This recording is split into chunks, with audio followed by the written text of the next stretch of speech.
My guest on the Culture Crawl today is Sean Ulmer, who's director of the Cedar Rapids Museum of Art, but here not for the Museum of Art specifically, but here in your role as a member of the Iowa Cultural Corridor Alliance. We have folks who from that board and volunteer setup who stop by every month or so to talk not only about their own stuff, but about all the other stuff. It's kind of cool because it gives us the chance to hear not only what Sean's going to talk about as a part of his job, but also all those other activities that he finds interesting. It's a little window into your soul.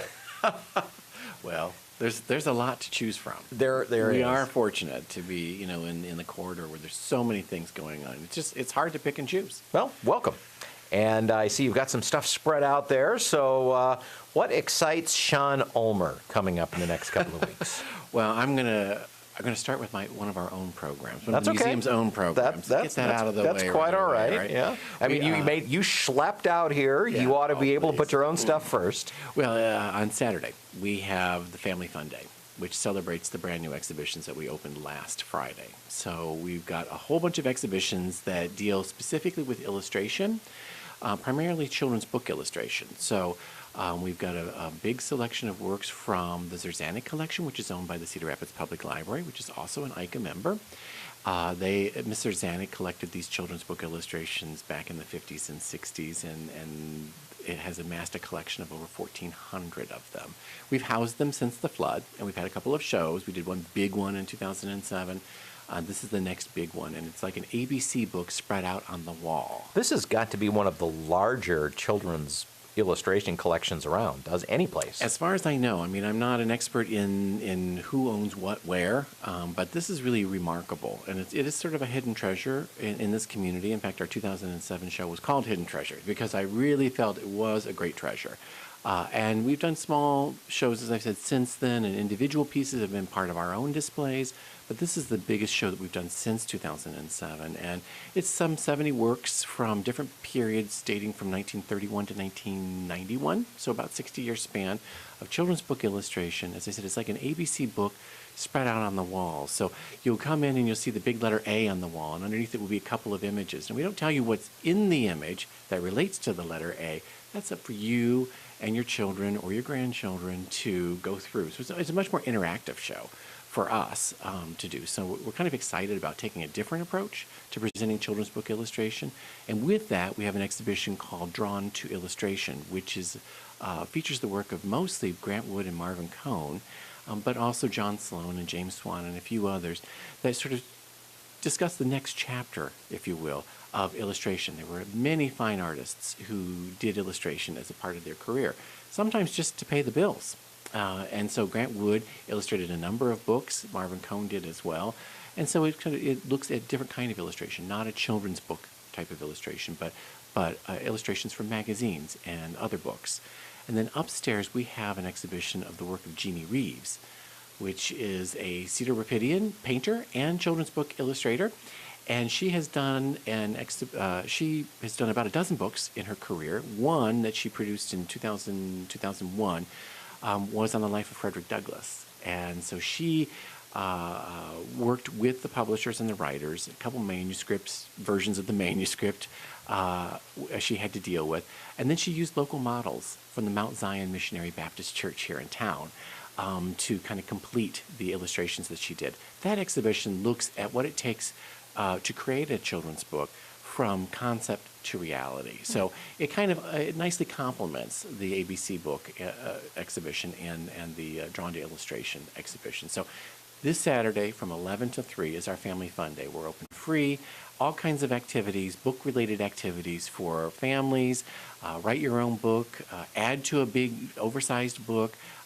There's book reading opportunities, and we're partnering through the whole exhibition with our friends at the Cedar Rapids Public Library, who have created an intergenerational reading program where they have a number of these books in backpacks. You check out the whole backpack and you read all the books in there together, and there are other activities that they have specified, including coming to the museum to see the show. So it's a wonderful partnership to celebrate this extraordinary collection, and our Saturday Family Fun Day is just a part of that. Okay. So that's what's going on at your house. Mm-hmm. So tell me about some of the other things you brought.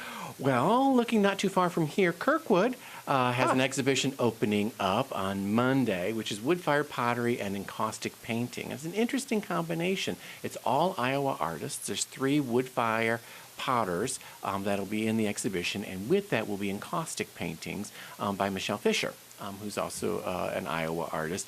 And it's going to be a very interesting combination that opens up on Monday and runs for about a month. But the hours of the gallery are from 11:15 to 1:15, so it's a smaller window, but it's right over the lunch hour. So if you have some time on the lunch hour, come on over to Kirkwood, check it out.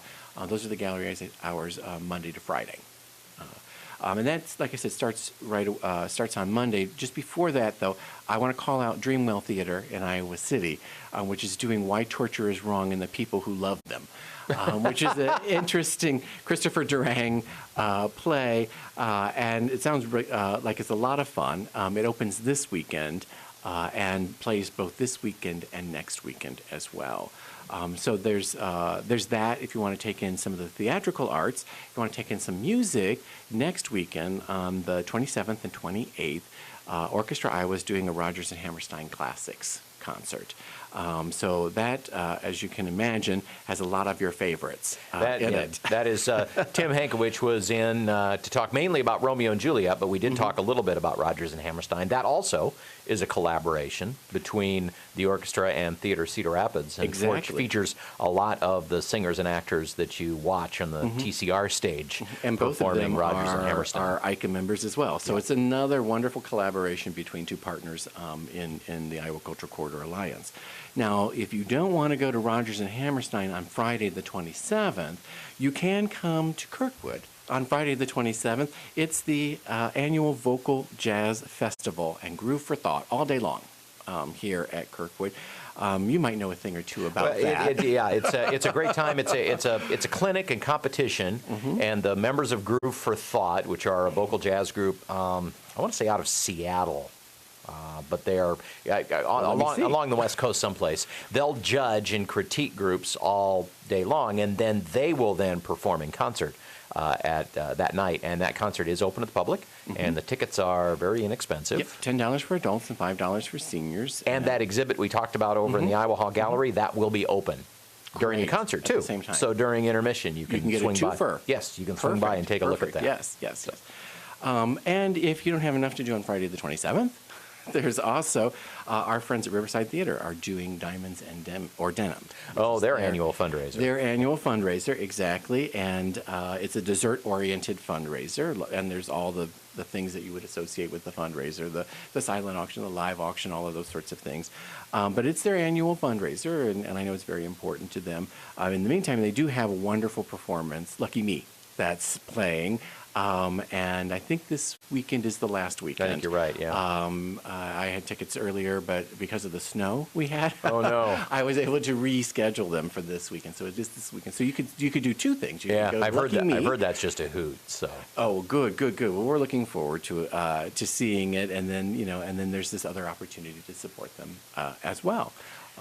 Okay. Yep. Well, these and thousands of other oh my goodness, yes, activities and stuff are available at culturalcorridor.org. And you get onto that website, you go to the calendar page, and you can never say there's nothing to do in this town or in this area.